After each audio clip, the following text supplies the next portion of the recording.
In the last video that I did, someone suggested that I take a look at the Babadook. I haven't had a chance to do another video since the last one because the past few weeks have been devoted to working on my thesis. But now my thesis is turned in, it's done, so I can turn my attention towards doing more of these videos. And I thought I may as well start with the Babadook.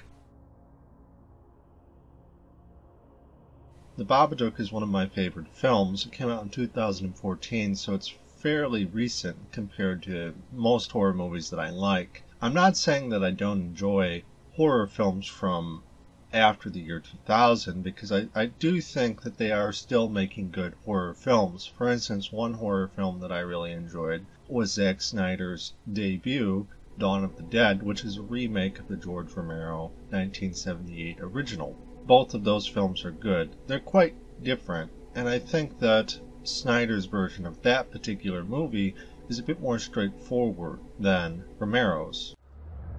I'll take your questions. Is it a virus? We don't know. How does it spread? Is it airborne? Airborne is a possibility. We don't know. Is this an international health hazard or a military concern? Both. Are these people alive or dead? Hold them down!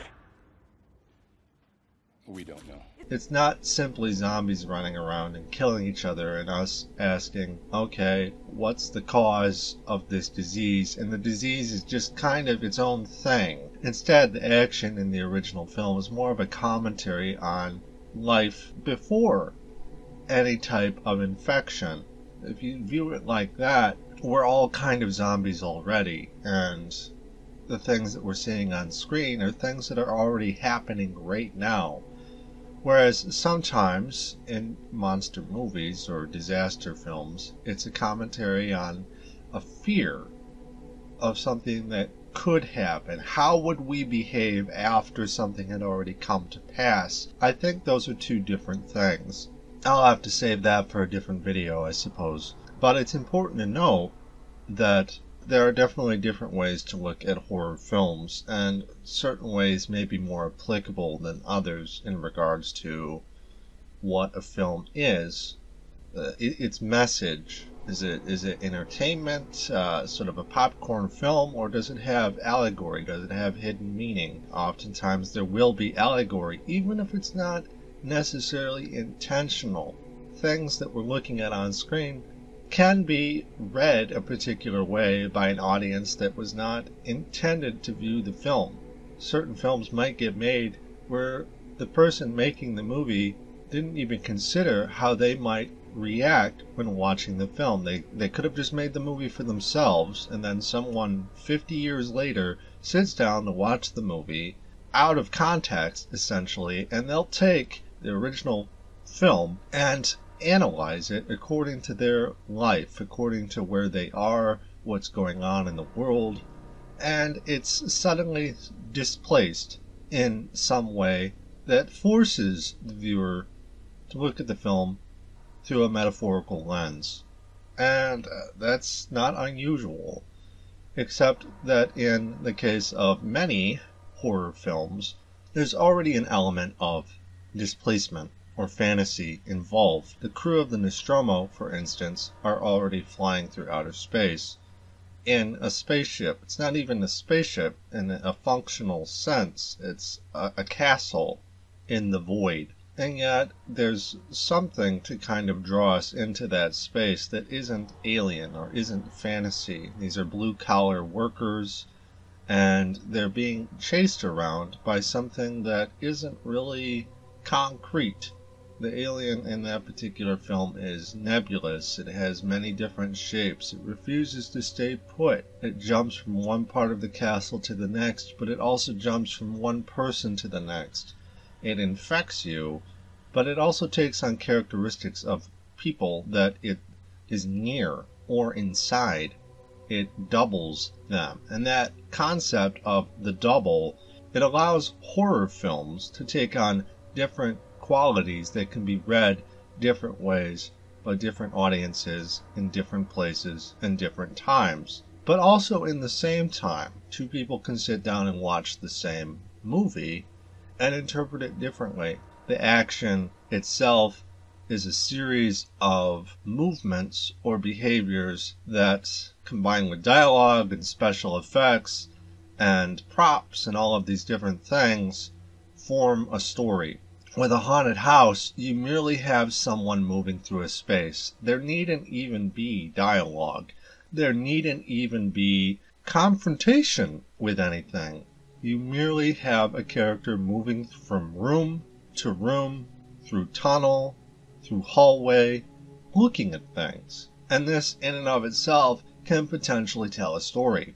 You can also have hybrids, though, where this type of movement can tell a story, but it can also tell a story in a more cinematic sense, where it's not reduced to basic movement, but as the character is inside a space, time passes through dialogue and conversation and what we would call daily events. Most people's lives are not simply moving from spot to spot. They have conversations, they talk to each other. And that's one reason that I really enjoy The Babadook, is that it's not a haunted house film in and of itself. A haunted house film, reduced to its most basic elements, is simply someone inside a haunted house, a haunted space, and they're moving back and forth. That's all you would really need for something like that. And descriptions of that. And in a cinematic mode, those descriptions amount to whatever is on screen through the eye of the camera. The camera represents a point of view, whereas in a novel or a short story, that would be whatever's written on the page through a narrative voice. It doesn't have to be dialogue, and more often than not, narrative voice on screen can be intrusive. The moment you throw in exposition, things like that, it's almost kind of redundant, because you already have things in front of you that are presented in such a way that amounts to an audiovisual explanation of what you're seeing. And yet, what makes it horrific is that there's often something that's intimated beyond what you're seeing. The haunted house, the whole reason it feels haunted is because you see a house and there's a feeling that there's something beyond what you're seeing, in terms of it might still be occupied by something that is nebulous, it's ill-defined, but it's being described in a way that narration might sort of serve as a ham-fisted explanation of, this house is haunted. Well, hauntings don't really work like that. As a feeling, a space, you're trying to sort of affect someone to make them feel as though a space is haunted, and you can't do that through simple statements, but rather, when you look at something, you experience an uncanny feeling of the familiar and the unknown. A lot of people call it the fear of the unknown, but what they really should say, for the sake of clarity, is that it's a feeling of the known and the unknown together. You never experience the unknown by itself. You always experience it with something that's partially human. A haunted house, the house is familiar, it's known. This property belonged to so-and-so. The house now belongs to you. So there's some sense of familiarity there. And yet there's also an unknown element. They might leave out the bit where someone got murdered in the basement. They may not even know the history of that kind of violence might in some way resurface by moving through the space as a kind of unrecorded history that's hidden within the familiar. Haunted house stories are largely about that, moving through a space and experiencing things in such a way that murder will out gradually, in a way that doesn't explain itself through exposition, but rather through arcs of motion through a space. In the case of cinema, a haunted house picture can be told in a very basic sense, without exposition, simply a character moving from point A to point B. That type of movement is something that has been preserved from novels to cinema to television to video games. There's always a space, there's always a character moving through it, and there's always something hidden about that space. And in The Babadook, the mother and her son have lived in the same space since the accident involving her husband's death, and the qualities of that as hidden begin to resurface as the woman's life starts to break down. The cracks start to form in her psyche, and then suddenly a book appears, a proverbial Pandora's box that, when opened inadvertently, the monsters of her psyche spill out into the space. That type of transformation is not unheard of in many films. In Alien, for instance, the discovery of something latent within an old space where something has transpired, a murder, some type of unresolved trauma, that spans generations or spans a certain period of time, years, an indeterminate amount of time, but certainly more than just a blink of an eye. And yet, it is a blink of an eye from the point of view of time overall, where you have people moving through a space and stumbling over and finding the same things. Time almost doesn't matter. Merely motion through a space where time is present. And in the Babadook, you have characters in this story who are moving through a haunted space. And in this case, the haunting pertains to a single life cycle. The Babadook is an extension of the damaged psyche of the mother, and yet it's something that's noticed by the child.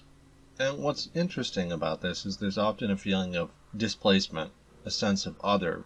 You can't say for certain who the monster belongs to, what it is, where it comes from. It just sort of appears, and yet you can kind of piece things together. You can understand the woman's frustration towards her child. He's kind of annoying. She's unable to masturbate, for instance, because he's always jumping in the bed. She has no sexual outlet. She has no company. The one man who shows interest with her at work seems charming enough until suddenly he shows up uninvited at her doorstep with gifts. He's obviously trying to court her, until effectively the mother is cock-blocked by her own child, and then the man never appears again. We, as an audience, are left to assume that he lost interest. Frustrations like this, compounded through the death of her own husband years before, have started to build. There's also a sense of physical trauma or pain that's building up. The woman has a rotten tooth that eventually hurts more and more until she pulls it out of her own head. And that's sort of the catalyst, the part of the film where the transformation becomes more substantial, and suddenly the monster is out in the open. Then the son has to try and survive. And it's interesting because all of this is told through two different ideas. The space is haunted by a trauma and the characters moving through it. You can have that told through various media in different ways. Furthermore, you have that married to the story of the woman's trauma as something written down in a way that progresses in a serial-like fashion. Less about motion and more about the passage of time that contains certain actions. You have the implication of time as passing through events that don't necessarily involve or fixate on motion. Scenes where someone is at work, where they're having conversations or dialogue. Things that would be seen as everyday. Less so than simply moving back and forth through a haunted space. It's not necessarily realistic of everyday life. People don't just walk through a haunted house and feel haunted 24/7. It's more of an indication of something that we don't necessarily pay very much attention to. We do spend most of our time in motion. We're not immobile. We do tend to respond to things within a space that affect us in ways that we may not acknowledge. But most of the time we spend talking to each other, going about our lives, not being cooped up, but just trying to get by. And that's largely what this woman is trying to do.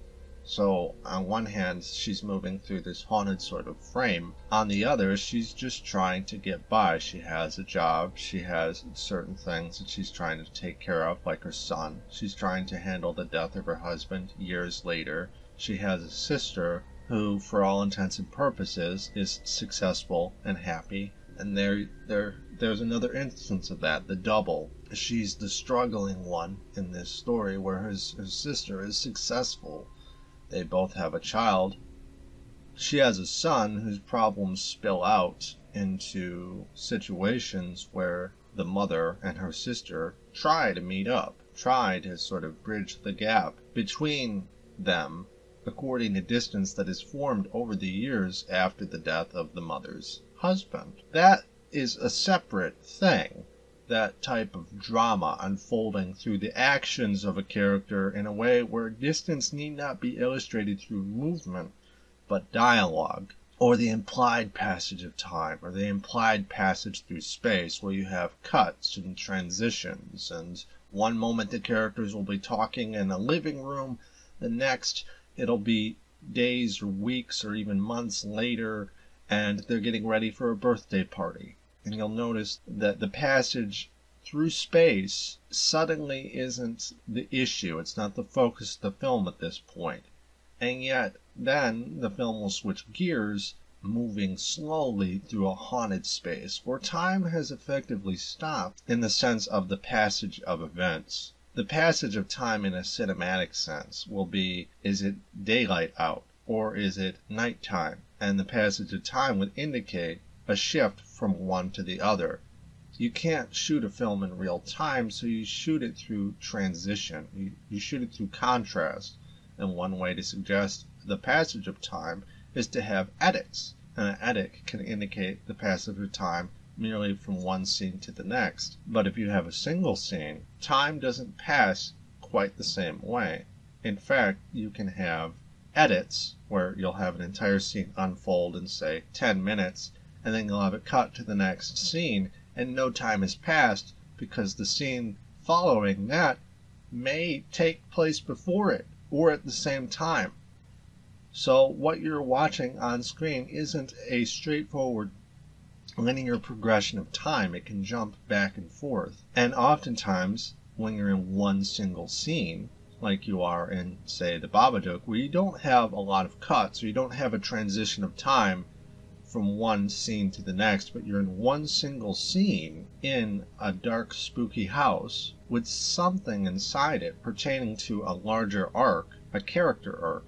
Now you have an arc of motion inside a space where time is kind of standing still from a cinematic point of view. Time doesn't really pass until you have the edit or the cut. And while the characters are moving through a particular space, time is effectively stopped, and you're viewing time through the hallway that they're walking through. Time isn't passing. Time is something that you view when you look at the hallway, when you look at the picture on the wall, or when the woman is in the basement and talking to her dead husband. Give me the boy and I'll leave you alone. There is no transition of time. She's in a dark, spooky basement talking to her dead husband, who's coming forward out of the past through a manifestation of her own psyche. If you're just in one setting, you may have characters that start off in one part of the haunted house, and then maybe it might jump to another room, but effectively they're still inside the same structure, and they're still encountering time less through these abrupt cuts and more through motion inside the space, going from room to room, chamber to chamber, and encountering time as artifacts, relics to be found. And sometimes those relics or artifacts are monsters inside the space. I really like the Babadook because it's a strong combination of both, and it's not really what I would call a haunted house film, but it does have elements of that in the same sense that if you watch Aliens, that particular movie has qualities of the haunted house. You have the colony. It appears human on the outside when the Marines are flying towards it, and yet on the inside it has an alien presence that the Marines pick up on their motion trackers. Captured alien movement, or captured ghostly movement. Ghosts captured on camera inside a haunted house. And there's a source to that at the center of the maze, and if you progress through the haunted house, eventually you'll arrive at the center, the heart of the trauma, that alien kind of space, parthenogenic womb, where the ghosts are sort of spilling out from some type of sire or monarch. It needn't be tyrannical, but oftentimes there is a historical precedent to the haunted house, what Bakhtin would call castle narrative. The passing down of power from one generation to the next, and yet there's often sort of a barbaric rite of progression, and that one can experience that merely by moving through the space, seeing that history on the walls, and how these people from the past lived their lives in a way that is effectively violent, and that from one king to the next there was murder and violence, segregation, all types of things that we would seek to avoid in the here and now, was for them a way of life that left behind evidence on the walls. Miniatures, effigies, suits of armor, weaponry. Everything around them is a symbolic sort of treasure house to depict how things once were in a way that is horrifying, but also something that we're afraid might return, and that if we inherit a property, might we become the next in line, the next monstrous tyrant at the center of the house, that someone in the future might experience merely by moving through it. They might see our picture on the wall and be afraid of us, just as we are at the moment afraid of the alien inside, and that we might become the gross, powerful tyrant that the space is an extension of. You have to keep that in mind. The house in these stories is an extension of its owner, and that in these stories the exploration of an other is told through movement or proximity with something that feels alien. There's a division where the Babadook and the mother are treated as separate, and that she encounters him through motion inside the space, though not always inside the space in that particular instance. And that's why I want to also say that this isn't strictly a haunted house, because the Babadook follows her wherever she goes. It's not restricted to a particular sort of territory, so in theory, if she left the house, perhaps it wouldn't have followed, or perhaps it would. But there were several scenes where they were driving back home from her sister's, and the boy was exhibiting certain behaviors that seemed to imply that the Babadook was with them, almost a haunting in motion. It was nomadic. But then there are plenty of instances where the trauma seems to be rooted in a space that you can't just pick up and carry around. There seems to be a hybrid quality to the Babadook that I really enjoyed. It's not that different than many stories. There oftentimes will be a character arc or a heroic arc that unfolds more through action, in the sense of the implied passage of time, where you'll be jumping from scene to scene, from act to act, and the character is not necessarily confined to a single space. And yet there will also be scenes where a character will be confined to a single space and encountering time and history and trauma. Instead of teleporting all over the place, the character will go deeper inside a single space. They'll investigate, and oftentimes they'll encounter something there that isn't wholly separate from them, but may even be an extension of them. You'll notice that if you watch the Babadook, early on, it seems to be that the boy is the source of the problem, and that you sympathize with the mother.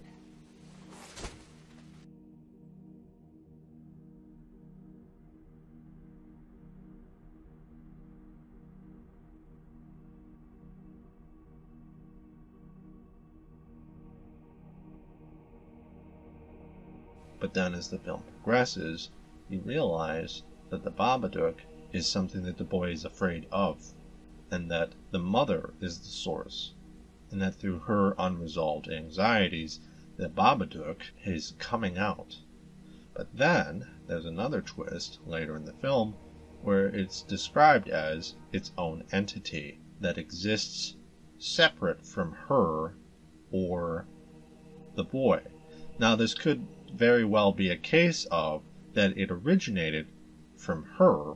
It left her. She vomited out the black fluid, which coalesced into a single sort of entity that she then had to confront. She gave birth to this secret child of grief that she refused to confront, that only manifested through movement inside this haunted space, this home of trauma, and that through all the other things that she's done, talking to the man at work, talking to her sister, talking to the neighbor with Parkinson's, this creature eventually is born in the home that led to its conception, and that at the end of the film, it is its own sort of pet in the basement, and something that they're not really sure what to do with, so they feed it bugs from the garden. There isn't a concrete notion of it was always a separate thing, because it wasn't. The anxiety from dealing with the child and the home led the woman to create this alter version inside herself that she eventually expunged. Isolated, it became its own thing.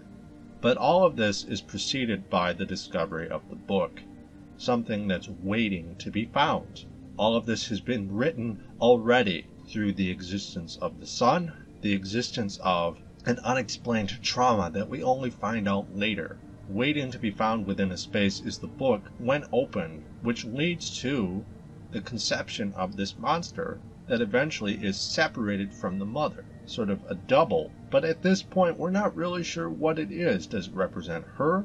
Does it represent the boy? Does it represent the dead father? And it's not necessarily cut and dry, and the only thing that's kind of anchoring it at all is the space, which at this point seems to be cleansed. And yet there's a presence of a monster that, for all intents and purposes, they can't get rid of.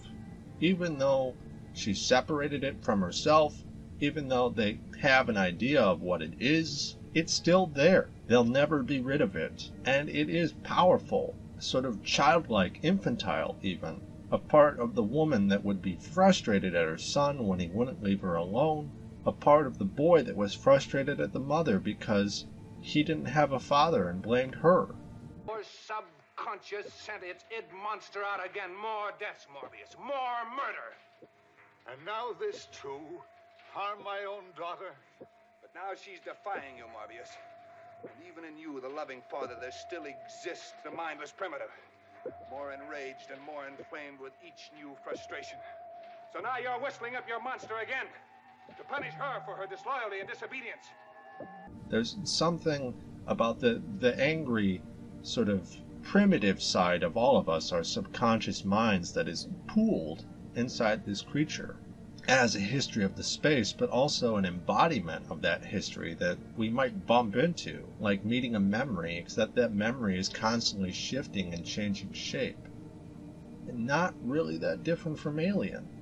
The encounter of this composite sort of monster that is formed through proximity with the history of a space as hidden is something that you step on like a landmine, and then suddenly you're ensconced in trauma in a way that becomes you, and then from you it leaps to someone else, or that it separates like it did from Cain, and then all of a sudden you're walking through a space that was once familiar to you, that has become alien, and is currently inhabited by an alien threat that resembles you, that doubles you, and the space becomes infected with that, so that your own motions are spent trying to escape or deal with this presence until reaching the center and you ostensibly confront and deal with this issue. You either become it, you have to become powerful enough to confront the monster and defeat it, or you have to destroy the space in question. In Alien, she blows up the ship. In Aliens, she blows up the colony. To avoid becoming the queen at the center of that, though effectively just as violent as the queen when defending Newt, she has to destroy the space in question, which leads to the idea that space is constantly, in terms of a feudal sort of enterprise, being passed down violently from one person to the next, and the only way to avoid that trauma permanently is to do away with the space entirely and become nomadic. And if you don't, and you have a house or a castle, that it will become haunted through a presence of history that you can bump into, and that sort of double is constantly being passed from one person to the next, on and on down the line, and that sensing it as you move through the walls, you feel a sense of anxiety that you may become the next monster, that there is a monster there, and that it's merely waiting to be found, and that when you find it, it will become you, and you it. A monster will form inside you that's already of the space around you, and that it will continue to procreate through you and the next in line as something parasitic, and you'll never be rid of it. It's a part of the space that you inhabit. It's a consequence of motion through space according to the history of a space, where you have the history and you have the legend in a way that kind of coalesce into sort of a nightmarish embodiment of something that you can't do away with because it's a byproduct of one's psyche in response to a space as filled with time and history. And unless you can separate those and just have a space by itself, there will always be some sort of feedback or response through motion that either leads to succession, one becoming what one fears, or the destruction of a space. In the Babadook, the space isn't destroyed, and they have to embrace what they are. And at the end, the people from Child Services are talking to the boy, and he says something out of turn, and the Child Services individuals look at each other, puzzled, and she says, "Oh, he's just like his father." At an earlier point in the film, she would have disproved of that, said, "No, don't remind me of your father." So they have to embrace that part of their history linked to that space that's personal to them, but certainly something that from one person to the next, you're going to have future traumas that mirror past ones, and that through all of them are unified through this kind of presence that jumps from person to person, and that you're essentially given no choice but to either confront or reject it.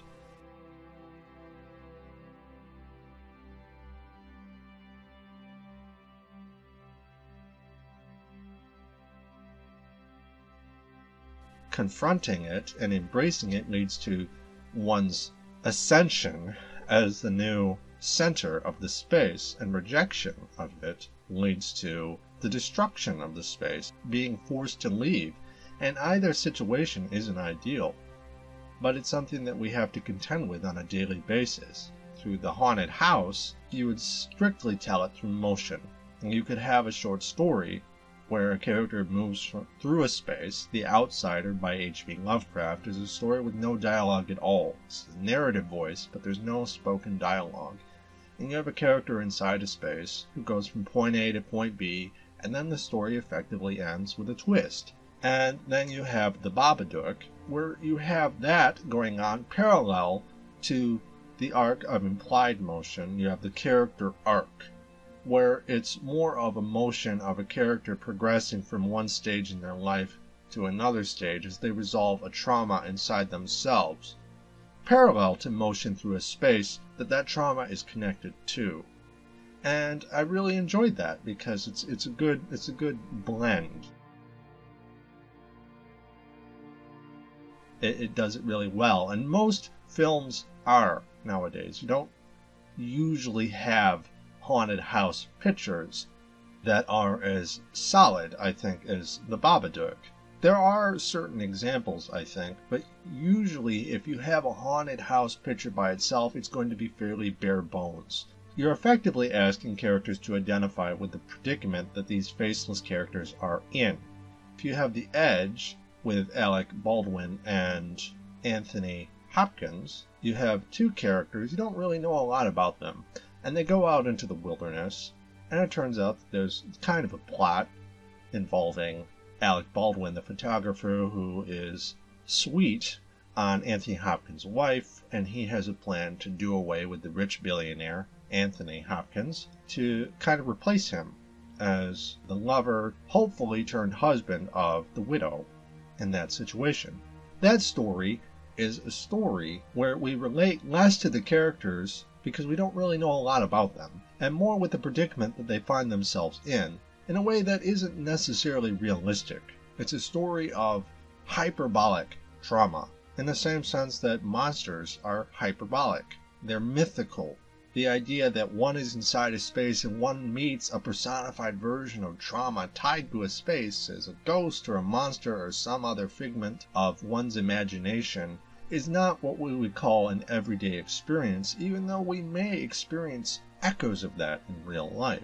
When you walk through a particular space or a particular room, you may from time to time look around you and see something that reminds you of a shape, and it doesn't have to actually be anything. That's the point. And you don't have to have a lot of backstory to achieve that effect. At the same time, however, if you're the type of individual who expects more of a story than that, it may be disappointing. You want a hero, and you want some sense of progression. Ripley in Aliens is the traumatized Gothic heroine from the first story who is resurrected 57 years later and unable to cope with everyday life. Because of the loss of a child, because of everything that she went through on the Nostromo, she has to return to a double of the traumatized space that she inhabited in the first film. Except now she's doing it 57 years later after her own child is dead. And while she is in this doubled space, Hadley's Hope, the colony, she finds Newt, and she is able to begin to heal. Through proximity with this child, she adopts her inadvertently as a surrogate for Amanda, who's now dead, and begins to sort of progress in a way that isn't the passage of time, but more a character arc. The narrative in the sense of drama, of a character being presented with certain ordeals and having certain problems and working through them in a way that is internalized, that we see through the character's actions, and it has less to do with moving through the space than it does with the character working through their own problems in a way that unfolds as drama on the stage. Those are two different things.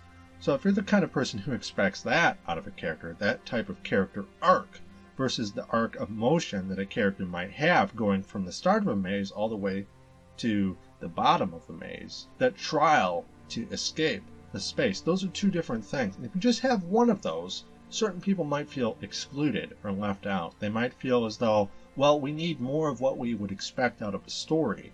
So I think it's a fairly safe bet to combine different modes of storytelling in terms of a storytelling that is told through motion inside a space. Most stories that's true, except in this case the motion is guided by the effect of a space, is intimating a threat within, something monstrous, something haunted, where one moves towards and away. They oscillate back and forth inside a space. They're ensconced. They're contained within this house or this colony or this spaceship. They're always inside it until maybe the end, when they destroy the monster, or if they somehow deal with it or subjugate it. And that's what the woman has to do at the end of the Babadook. She subjugates the monster. She becomes the bitch in that situation, just like Ripley becomes the bitch. What does she do? She walks up to the queen and bitch slaps her with the loader. She becomes the monster, and she subjugates the queen, effectively shooting her out of the spaceship and becoming the queen bee. Because at that point, they're kind of in contest with each other. One monarch versus the other. Who will come out on top? And Ripley does at the end of the day.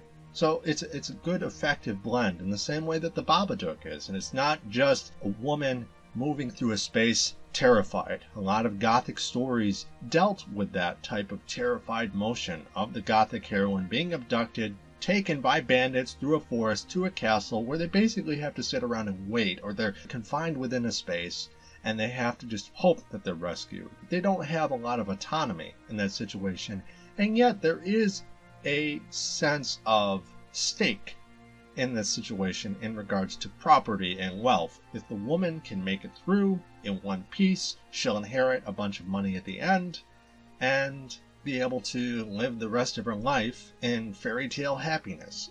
conveniently with a husband at her side who can share in the spoils even though he wasn't the one who was abducted and didn't have to go through all of that. There is something at stake even if they themselves don't have a lot of say in the matter. They're just constantly kind of disempowered. Whereas in the case of Ripley, there are things at stake, say her child's life, her own well-being, their future, except she has the ability to sort of confront it, and yet in doing that she becomes the monster, in the same sense that the mother at the end of the Babadook becomes the monster. There's something at stake, and she has to ultimately be scarier than the Babadook.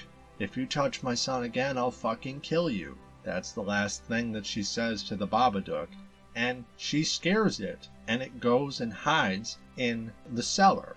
And that's the thing, is that you can't be rid of it. You can only confront it and deal with it, or handle it while you're alive, but then the next person in line is going to have to confront the same thing, and then you're back to the same problem. But what's really great about the Babadook and Aliens, stories like that, is that they combine certain things. It's not just motion through a space, and it's not just one's investment with a future sort of a consequence that you tell through dramatic actions that unfold. It's the two of them. It's married, and I really enjoy that. I think it works quite well. Does that mean that you should call them horror films if they're not strictly bent on horror? They're not focused on that from beginning to end.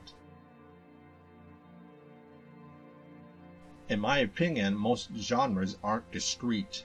Very few films are purely of one particular mode of delivery. It's not Aristotle's unities of space, where a story should be told in one setting, from one point of view, over a period of 24 hours. It's a fairly narrow mode of storytelling, but few films follow that type of narrow convention, or other conventions that are equally narrow. Some of the best films will be a hybrid.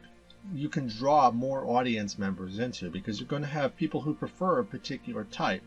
And obviously, from film to film, there is going to be oscillation. Okay, this one's a bit more of a haunted house, like Alien. This one, Aliens, is more of a character drama, where Sigourney Weaver, one of her inspirations for Ripley was Henry V, so there was a sort of a dramatic Shakespearean sort of approach to things.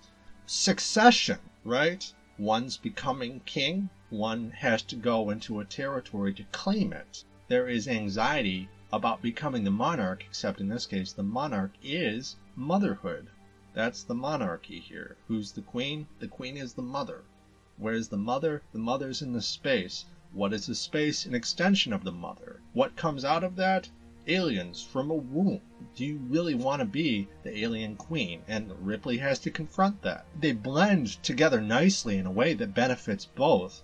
But then what do you call them? Do you call Aliens a horror movie? Or do you call it a character drama? Or if it's both, do you call it a horror drama? Ultimately, I like to view things according to a particular title. Not necessarily a portmanteau, but something that sums them up. So if I call something horror, the statement isn't wrong. And if horror is something that kind of encompasses the entire story, I feel it's more than appropriate. So even though there are elements of drama in Aliens, if I call it horror, that's not incorrect. Because, one, there are elements of horror in the story, but also in the space, and all of the drama that unfolds on screen is according to a space that is horrifying. The destination is horrifying. The alien womb where the queen awaits. Everything that leads up to that moment is motivated by a drive to sort of confront that. Now, if that particular film was driven by something other than horror,